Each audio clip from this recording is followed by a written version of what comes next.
Subscribe कीजिए आपके अपने इस YouTube चैनल को और दबा दीजिए बेल आइकन को लेटेस्ट एजुकेशन वीडियोस के लिए।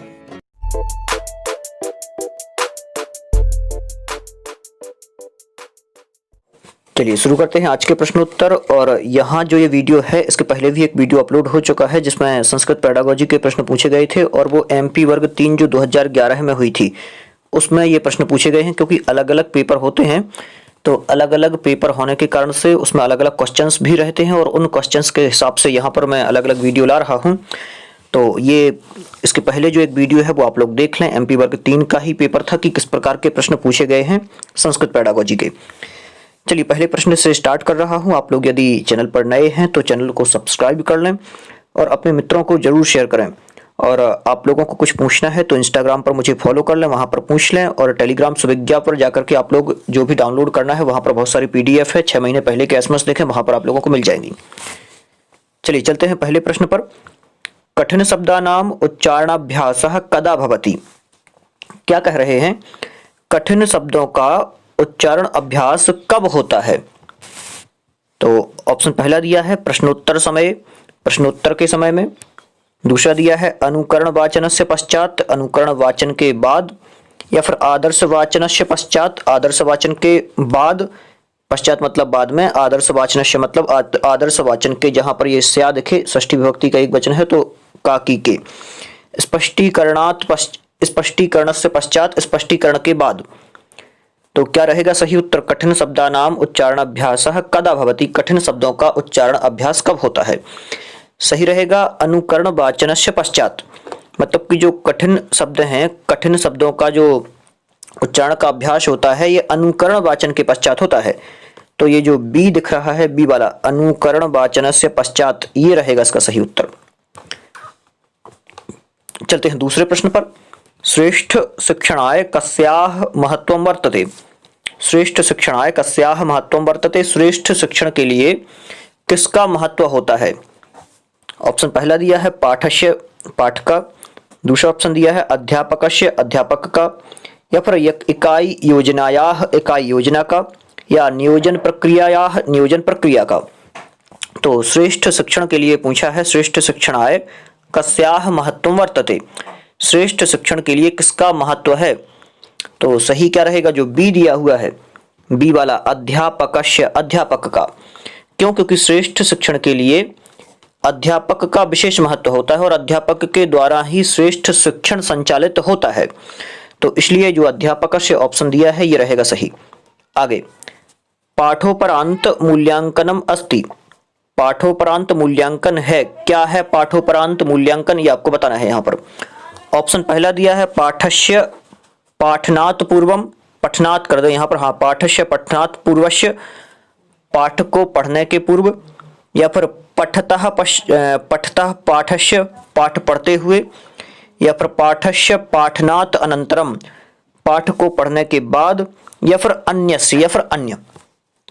तो पाठोपरांत मूल्यांकन बताना है क्या है, सही क्या रहेगा? ये वाला जो सी दिया हुआ है यही रहेगा सही उत्तर। पाठस्य पठनात् अनंतरम मतलब पाठ को पढ़ने के बाद उसका मूल्यांकन होता है। क्योंकि मूल्यांकन शिक्षण परीक्षण का महत्वपूर्ण अंग है जो कार्य को सुनिश्चित एवं परिपुष्ट करता है। तो यही रहेगा सही। आगे चलते हैं अगले प्रश्न पर। सामूहिक वाचने पाठस्य प्रथमम वाचनम करोति।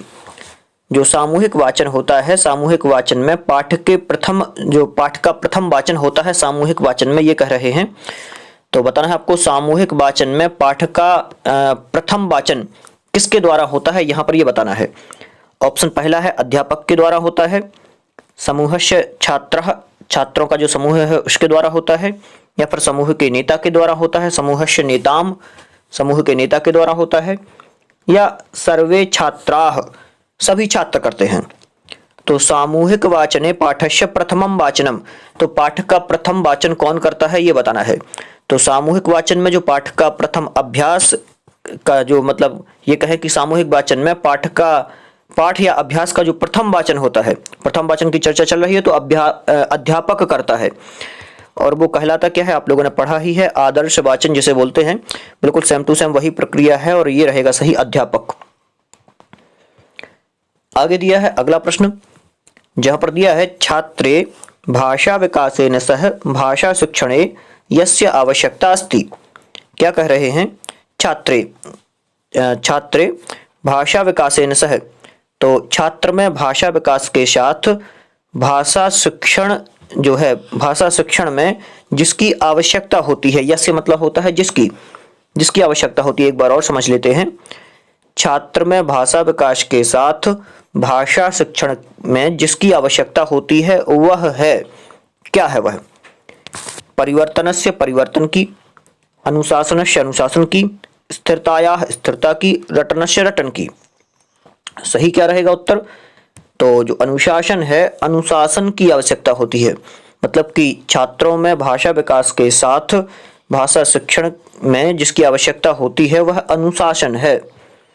तो यही रहेगा जो सी नंबर वाला दिया हुआ है सही उत्तर।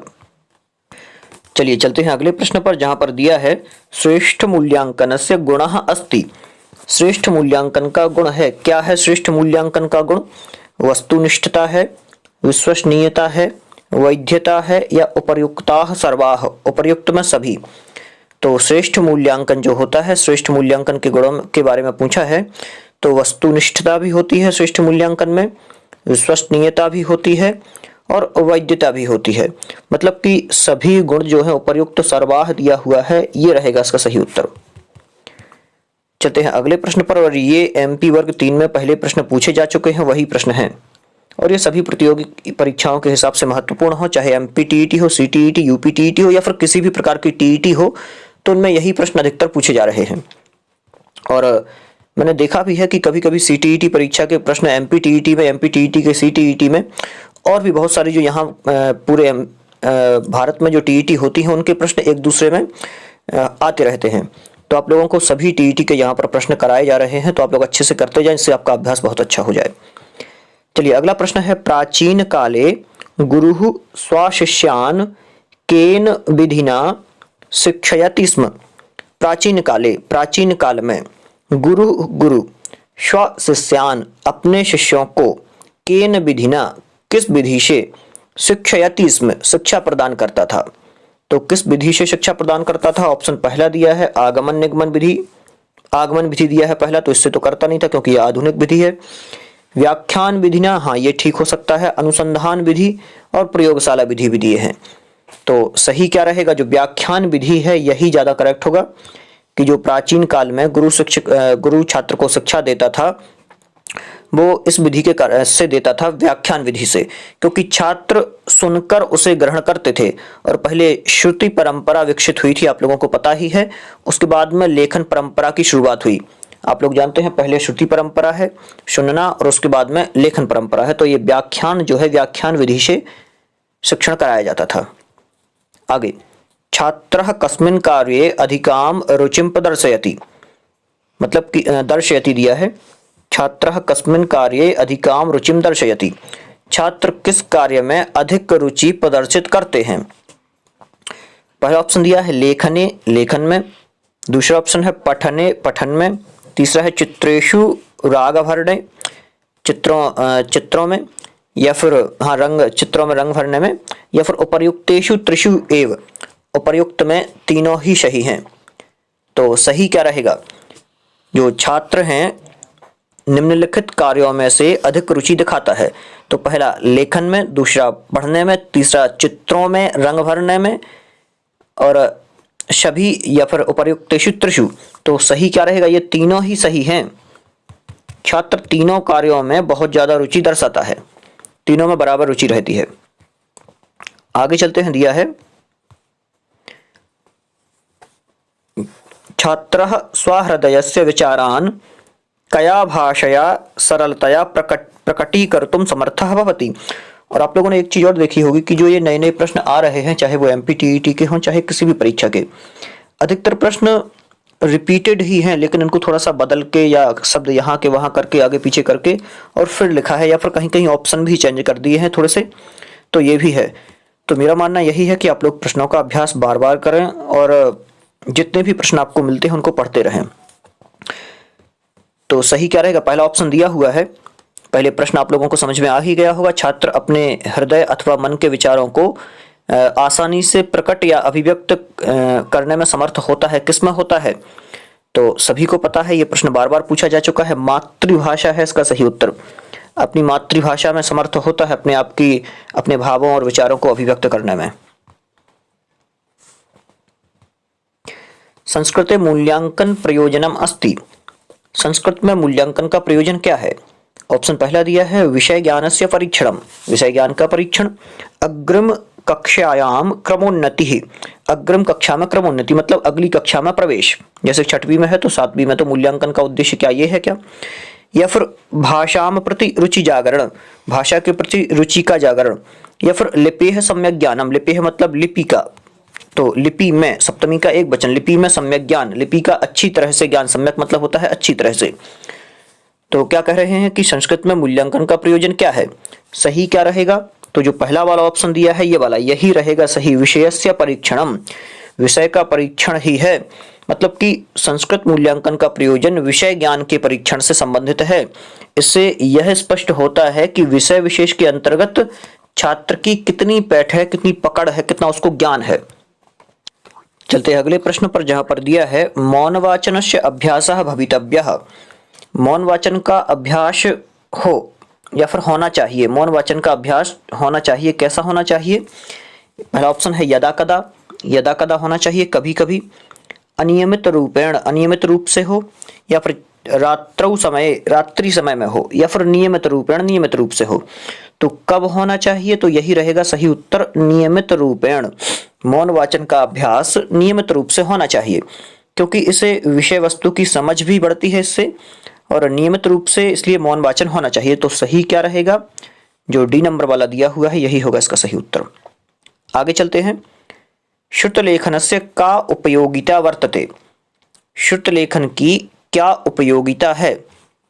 ऑप्शन पहला दिया है हस्तलेखनस्य शोभनाय, हस्तलेखन की शोभा के लिए।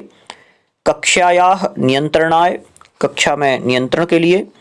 वर्तनी, ध्यान से, वर्तनीगतायाः अशुद्धेः निवारणम, जो वर्तनीगत अशुद्धि हैं उनके निवारण के लिए।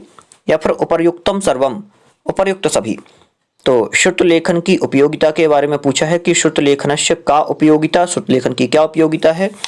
तो डी रहेगा सही, उपर्युक्त सभी जो दिया है यही होगा सही उत्तर। श्रुतलेखन की उपयोगिता यह है कि इससे वर्तनी संबंधी अशुद्धियों का निवारण हो जाता है। प्रायः वर्तनी में अशुद्धि हो जाती है तो इसे श्रुतलेखन के द्वारा सुधारा जा सकता है, तो यही रहेगा सही। तो आज के लिए इतने ही रहने देते हैं, और आगे पुनः और भी बहुत सारे प्रश्न हैं। अभी वर्ग 3 के जो पेपर हैं वो मैं देख रहा हूं अभी, तो जितने भी सेट हुए हैं उनमें जितने भी प्रश्न पूछे गए हैं उन सभी प्रश्नों को ला रहा हूं, जिससे आप लोगों को पता चले कि कैसे प्रश्न वर्ग 3 में पूछे गए थे। और आप लोग अन्य वीडियोस भी देखें, जितने भी अपलोड हुए हैं उनको बार बार देखते रहें, जिससे कि आपका अभ्यास बना रहे। बहुत बहुत धन्यवाद आप सभी का।